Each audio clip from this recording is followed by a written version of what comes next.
याद रखिए लोग कितना अदब करते हैं इस बात का आपको अंदाज़ा भी नहीं हो सकता। और एक बात और बताऊंगा, हज़रत इमाम मालिक रहमतुल्लाह अलैह एक बुजुर्ग गुजरे हैं जिन्होंने अपनी पूरी ज़िंदगी मदीने पाक की गलियों में नंगे पाँव गुजार दिया।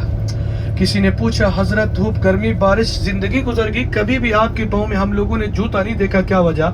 फरमाया करते थे कि हम जब बड़े आदमी के घर जाते हैं तो हम जूता चप्पल को बाहर उतार देते हैं कि वो आदमी नाराज़ ना हो जाए, लेकिन जब हम अल्लाह के नबी के घर में आते हैं, हमारे आका के घर में आते हैं, तब हम कैसे जूते चप्पल आगे होते हैं, हम पीछे होते हैं। जूता चप्पल क्या होता है हमारा? आगे होता है, हम पीछे होते हैं। क्या हम बेअदबी नहीं करते हैं? हम लोग बड़े आदमी का इतना ख्याल करते हैं कि वो नाराज ना हो जाए, और जिनके सदक़े जिनके नाम से दोनों जहान बने हमारे आका। याद रखिए आपने फरमाया हर कोई बंदा, हर देखो हम लोग अपने घर में हर किसी को आने देते हैं भाई, अपने घर में हर किसी को आने देते हैं। ये नहर इसरफ भी है और इसरफ ये देख सकते हैं वादी अकीक इसका नाम है। हज़रत खालिद बिन वलीद रज़ी अल्लाह अन्हु इस नहर में काफिरों को लेकर आपने हमला किया था। फरमाया जिस तरह हम हर किसी को अपने घर में नहीं आने देते, उसी तरह अल्लाह के नबी के घर में भी हर कोई नहीं आ सकता। जिसे पहले कबूल फरमाते, अपना बनाते, फिर उसे बुलाते हैं।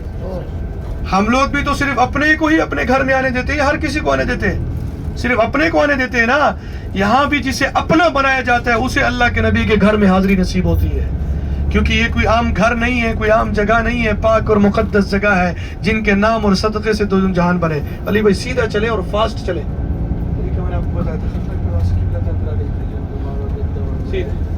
जी हाँ, मेरी गुजारिश है सब बहन भाइयों से, इसलिए ख्याल करें हजरत इमाम मालिक रहमतुल्लाह ने जो अदब किया, अल्लाह ने इसका जो मकाम दिया, इस टाइम आप जन्नतुल बक़ी में खानदान नबूवत के पास आराम फरमा रहे हैं। इसलिए फरमाया बा अदब बा नसीब बे अदब बदनसीब। ये अदब की जगह, अदब का मकाम है, ये तो अल्लाह के नबी का घर है। आपने फरमाया कोई भी आदमी ने अल्लाह के नबी के घर का रिज़्क़ खाया, क्या खाया भाई?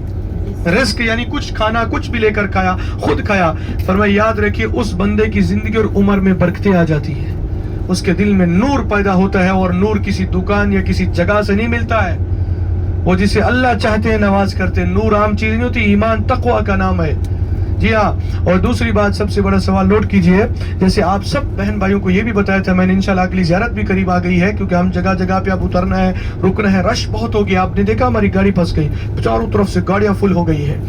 हर तरफ अभी यही होगा, बहुत रश है हर जगह पे ना, उतरना है तो साथ में रहना है। और जी हाँ हाजी साहबान कि मदीने के अंदर जितने भी दिन है, आपने फरमाया कि जो भी आदमी कहीं भी, हम लोग अभी नमाज पढ़ेंगे ना हर जगह, नमाज पढ़ने के बाद जैसे हमने इधर किया, सबके लिए दुआ करो, अपने भाई बहन के लिए, सबके लिए दुआ करो। आपने फरमाया जो भी मुसलमान, जिस मुसलमान के लिए भी खैर मांगता है, पहले उसको खैर नसीब होती है। हम दूसरों की खैर मांगेंगे, पहले हमारी खैर होगी। हम दूसरे के लिए अच्छा सोचेंगे, पहले हमारे साथ अच्छा होगा। जी हाँ सभी बहन भाई याद रखिए, दूसरों का अच्छा सोचेंगे तो पहले। तो मैं एक हदीस मुबारक सुना रहा हूँ, सुनिए। अल्लाह के नबी का फरमान है कि जिस कुएं से लोग पानी पीते हैं वो कभी खुश्क नहीं होता।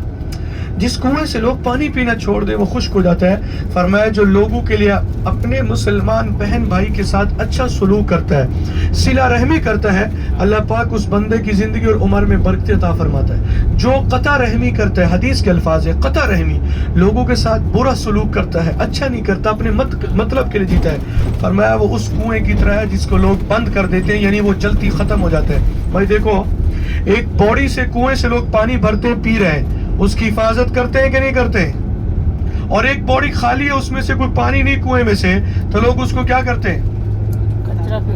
कचरा फेंकते, बंद कर देते कि नहीं कर देते? आपने फरमाया कि इस मुसलमान की मिसाल भी ऐसी है, जो लोगों के साथ अच्छाई करता है, मुसलमानों के साथ, बहन भाई के साथ अच्छा सलूक करता है, तो लोग उनके लिए दुआएं भी करते हैं और उनकी उम्र जिंदगी में बरकतें भी आती हैं, कभी उनको परेशानी भी नहीं आती।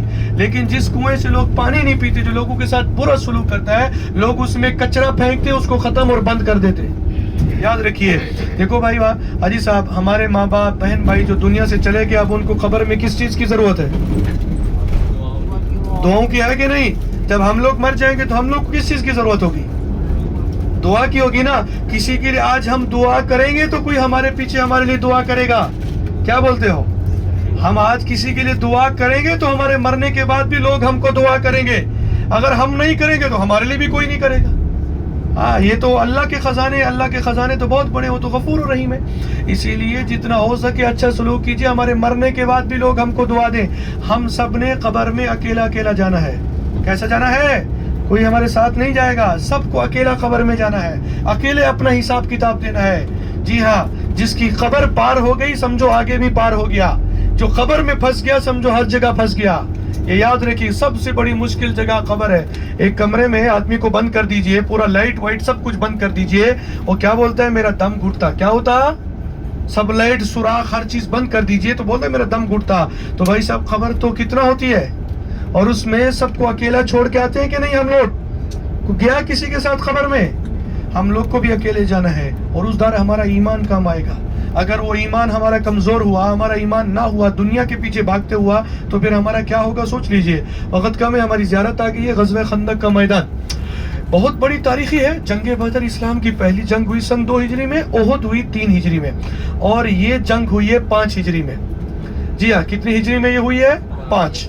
اسے غزوہ خندق بھی کہتے ہیں، غزوہ احزاب بھی کہتے ہیں نا. قرآن مجید میں سورۃ احزاب اللہ پاک نے اس جنگ کا ذکر فرمایا. آپ کو یاد ہوگا ہم ہوٹل سے نکلے تھے، میں نے پہاڑ کے اوپر اللہ کے نبی کے زمانے میں بنے ہوئے کچھ مسجد دکھائے تھے، یاد ہے؟ ابھی ذرا دیکھ لیجیے اوپر وہ آ چکے ہیں. ذرا غور سے دیکھیے اوپر بنے ہیں کہ نہیں بنی، ذرا دیکھ لیجیے. پہاڑ کے اوپر دیکھ لیجیے آئے کہ نہیں. جی ہاں، جدھر ہم لوگ رکے ہوئے ہیں ادھر کافر تھے اور ادھر صحابہ کرام تھے. اور صحابہ کرام کو اللہ کے نبی نے پہاڑ کے اوپر بٹھایا تھا. جانتے ہو کیوں بٹھایا تھا؟ تاکہ اس طرف عورتیں اور بچے تھے، مسجد نبوی حرم پاک تھی، کوئی کافر ادھر نہ جا سکے. یہاں خندق کو دیگی تھی. ابو سفیان ایک بہت بڑا لشکر لے کر مکہ پاک سے نکلا کہ میں جا کر مدینہ پاک میں حملہ کر کے قبضہ کر لوں گا. اللہ کے نبی ہمارے آقا کو خبر ملی، آپ نے ایک حکم فرمایا